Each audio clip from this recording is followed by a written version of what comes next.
फक्त ना आता मला मला माझ्या आईची आठवण येते, पण आई नाही माझ्या बरोबर. मला वाटलं की तुम्ही माझ्यावर आईसारखी माया कराल, तुम्ही केली सुद्धा, पण आता तुम्ही बदललात. तुम्ही वेगळंच वागायला लागलात माझ्याशी. सावित्री आत्या, माझी एकच विनंती आहे, तुम्ही मला ते मॅडम मॅडम नका म्हणू, मला नाही आवडत ते. तुम्ही मला फक्त पारू म्हणा. मी तुमची पारू आहे, फक्त पारू.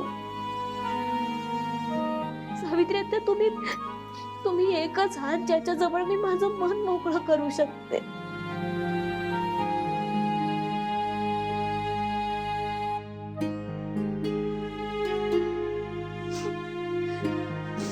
काळजी करू नको बाळ, मी आहे आणि असेन कायम तुझ्यासाठी. बाळा, मी तुला समजून घेऊ शकते. हे जग जरी तुला चुकीचं म्हणत असेल ना, तरी तुझी ही सावित्री आत्या आहे ना, तिला चांगलंच माहितीये की तू खरं सोनं आहेस. तुझं मन नितळ आहे बाळा.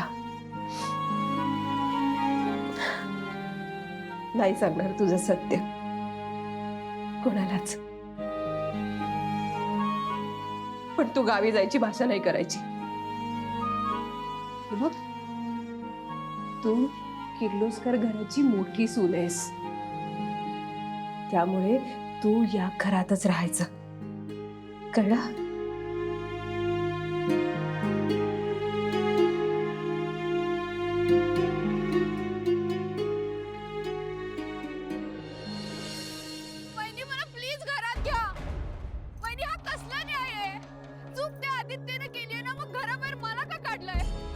या घरच्या सुनेला तुम्ही घराबाहेर काढलाय, हा किर्लोस्करांचा न्याय आहे का?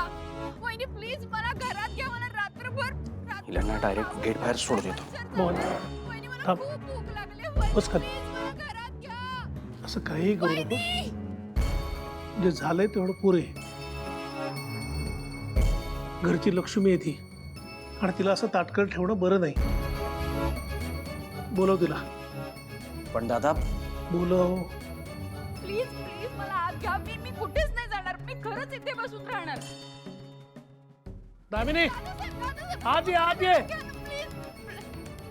ये, आत ये. मी आत येऊ? ये.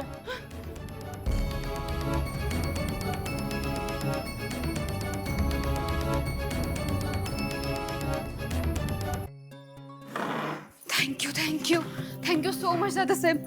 दामिनी, अगं भिजलेस, आधी फ्रेश होऊन ये जा. नको नको दादासाहेब, मला ना खूप भूक लागली, मला आधी खाऊ द्या. हा,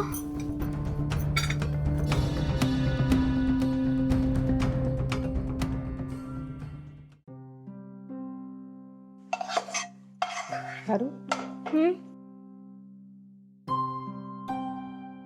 सावित्री आत्या, नाश्त्याला आले आहेत का समदे? आलेच सगळे, पण कोणी खातील असं नाही वाटत मला. खातील. आणि पारू, घरातलं वातावरण बाळा किती बिघडलंय, त्यात गोडाधोडाचं कशाला केलंयस? सावित्री आत्या, येळ कडू झालीये, आपण तिला गोड करू. आणि मी म्हणलं ना तुम्हाला, जे काय बी झाले त्यामुळं घरातले समदे नाराज असणं, असं वागणं साहजिक आहे. पण म्हणून आपण आयुष्यभर असंच राहायचं का? आपण पुढे जायचं आणि नव्यानं सुरुवात करायची. आणि तुम्हाला तर माहीतच आहे, कुठल्या बी नवीन गोष्टीची सुरुवात गोडाधोडानच करायची असते. ठीक आहे, चल.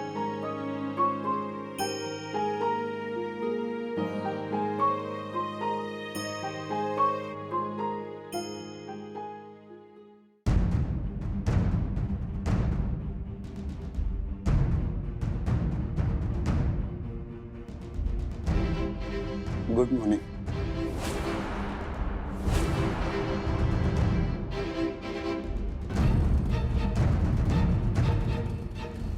अरे गुड मॉर्निंग. बस बस कर सुरू बस. प्रथम कुकीज दे त्याला. अजून काय हवंय तुला?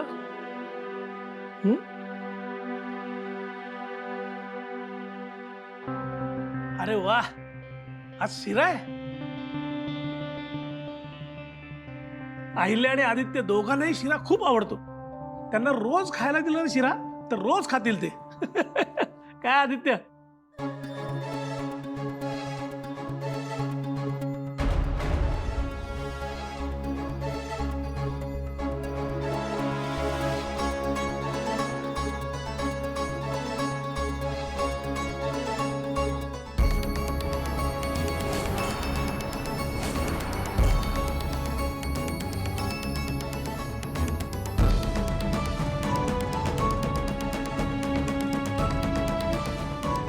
हाय.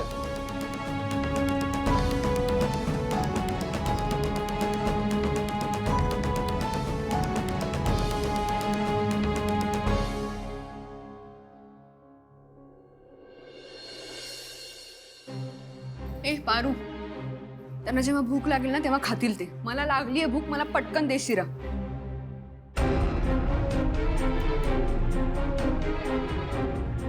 अगं दे ना पटकन.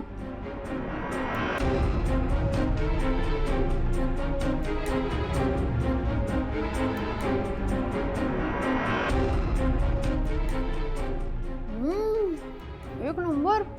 मस्त झालाय सावित्री. छान झालाय हा शिरा.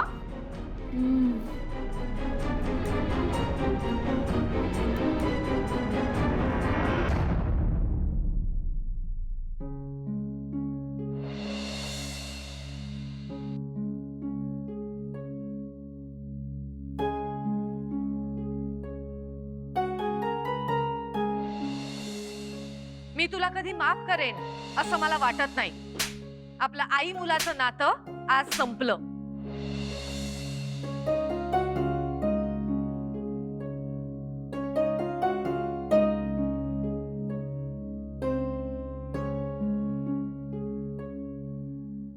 देवी आई, देवी आई, कालपासनं तुमच्या पोटात अन्नाचा एक कण बी गेलेला नाही. तुम्ही काय बी खाल्लं नाही, त्यामुळं घरात कुणी बी काय बी खाल्लेलं नाही. समदेच उपाशी आहेत. पारू तू जा, मला भूक नाहीये.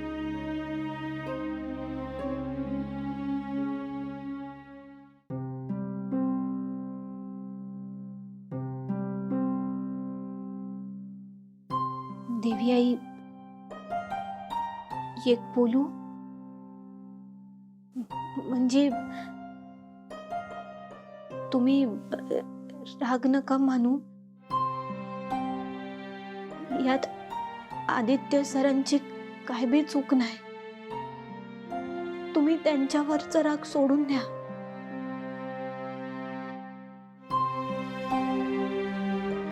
देवी आई, आदित्य सरांना तुमच्यापासनं खरंच काय बी लपवायचं नव्हतं. त्यांनी लई प्रयत्न केला तुम्हाला सांगायचा, पण तशी येळच जुळून नाही आली. पारू बास. आदित्याची वकिली करू नकोस. मी माणसांना ओळखते आणि या बाबतीत मी कुणाचंही ऐकून घेणार नाहीये. तू जा इथून.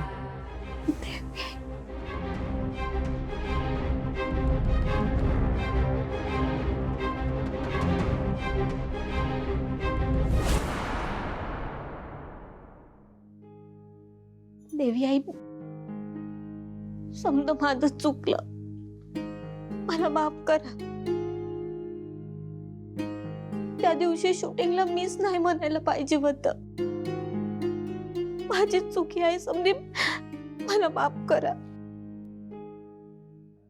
प्रत्येक वेळेला दुसऱ्यांच्या चुका स्वतःवर घेणं आणि स्वतःला दोष देणं बंद कर पारू. मला सत्य काय ते माहितीये. त्याचा तुझ्याशी काय संबंध? तू फक्त एक मॉडेल होतीस त्या दिवशी. तुला तिथे शूटिंगला यायला सांगितलं, तू तिथे उभी राहिलीस. माझी फसवणूक आदित्यने केली आहे हे सगळं लपवून माझ्यापासून. तू जा पारू इथून.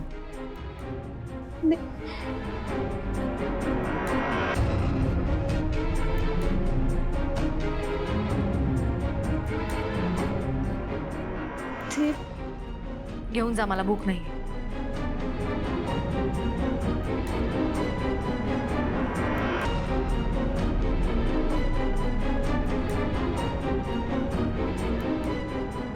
पारू थांब.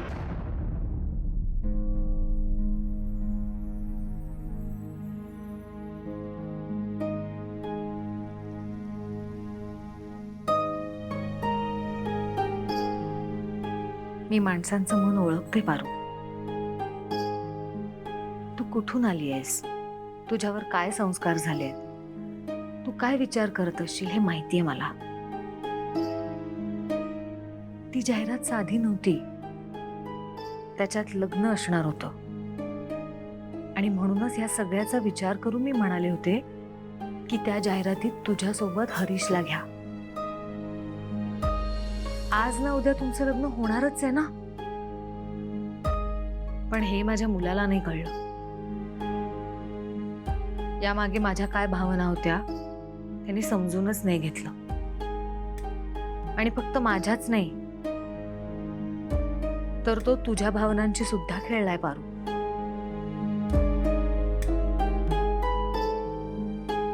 पारू, तू नशीबवान आहेस की या जाहिरातीतल्या लग्नामुळे तुझ्या आयुष्यात काही मोठं वादळ नाही आलं.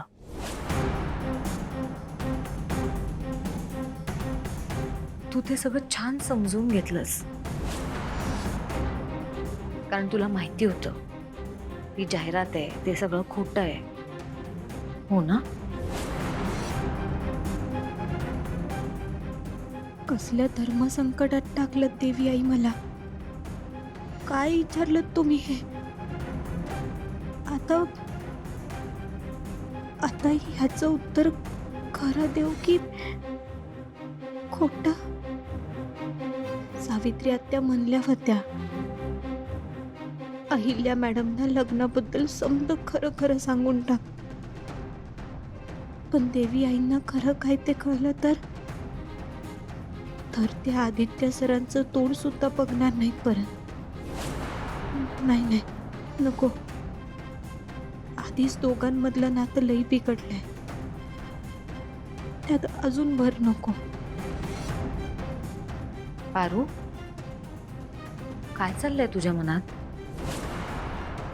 त्या खोट्या लग्नामुळे खरंच तुला त्रास नाही ना झालेला? बोल.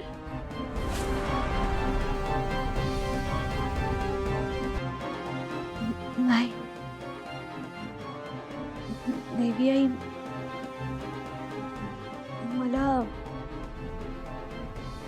मला माहित होतं हे समजा खोटं आहे ते.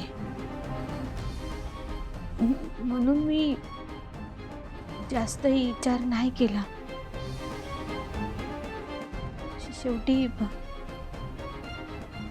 जाहिरात होती ना ती खोटी. त्या इदी, ते फेरे, ती वचन समजच खोटं होतं.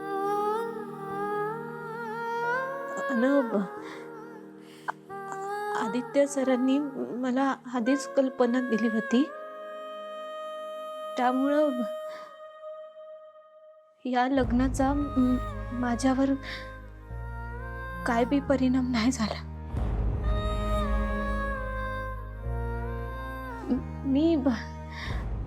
मी एकदम ठीक आहे. देवी आई, तुम्ही आता तरी आदित्य सरांना माफ कराल ना? नाही, कधीच नाही. कारण त्यांनी जे केलंय ना त्याला माफी नाहीच. देवी आई,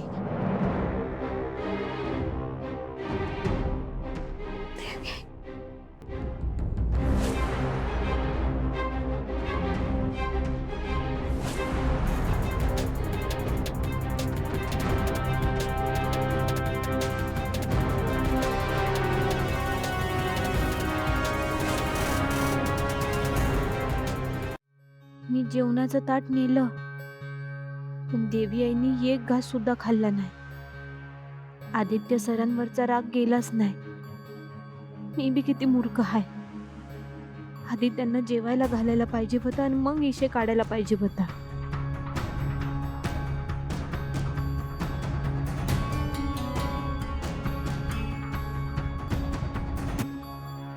काय गे चोमडे, घरात सगळे उपाशी असताना तू हे जेवण स्वतःसाठी वाढून घेतेस का?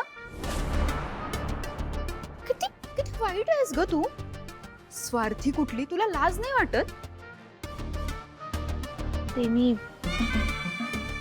देवी आईंसाठी. अगो बाई, देवी आहेत की नाही? काय झालं मग? खाल्लं तुझ्या देवी आईनी? जेवल्या त्या?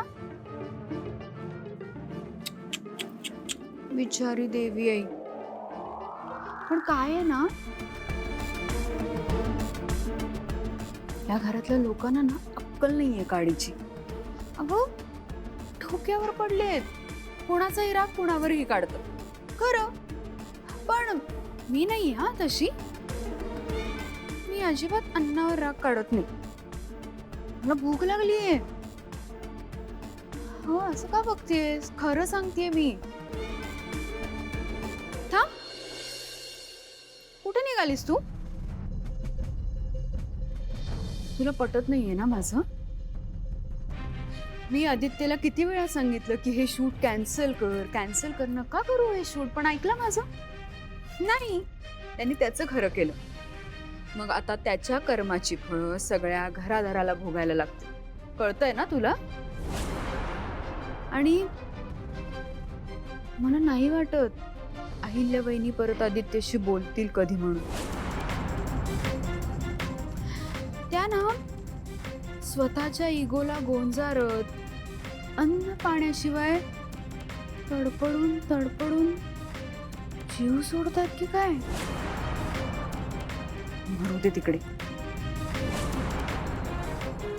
अगे काय मरू दे म्हणजे तू काय समजलीस? मी म्हणते विषय मरू दे. तुझी अशी इच्छा आहे का अहिल्याबाईंनी मरू देत? दामिनी मॅडम, काय बी काय बोलताय तुम्ही? तसंच आहे, मला माहितीये. ते घाणेरडा विचार करतेस ग तू. पण ऐक हं, परत असा विचार मनात सुद्धा आणायचा नाही हा. देते निघ निघ.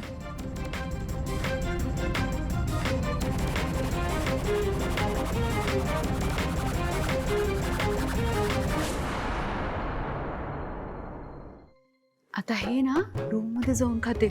इथे खायला लागले तर सगळे बघतील ना, म्हणून.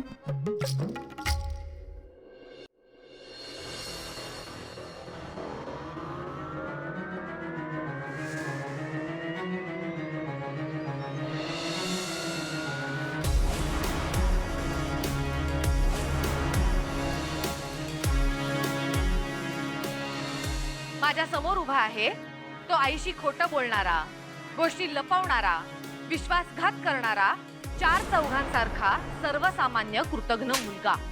आणि त्याच्याशी मला काहीही बोलायचं नाहीये आणि काही संबंधही ठेवायचे नाही. मी तुला कधी माफ करेन असं मला वाटत नाही. आपलं आई मुलाचं नातं आज संपलं, आज संपलं, आज संपलं, आज संपलं.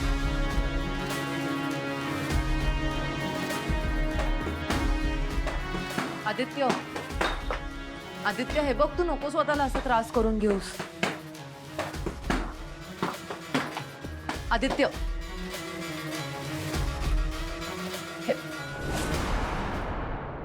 आदित्य, हे बघ, मला माहिती आहे त्या शूट मध्ये मॉडेल म्हणून बसण्यामागे तुझं काही रॉंग इंटेन्शन नव्हतं. सासू मॉमला ना मोठी मिसअंडरस्टँडिंग झाली. पण हे बघ, तू काळजी नको करूस. मी समजवेन त्यांना. I convince her.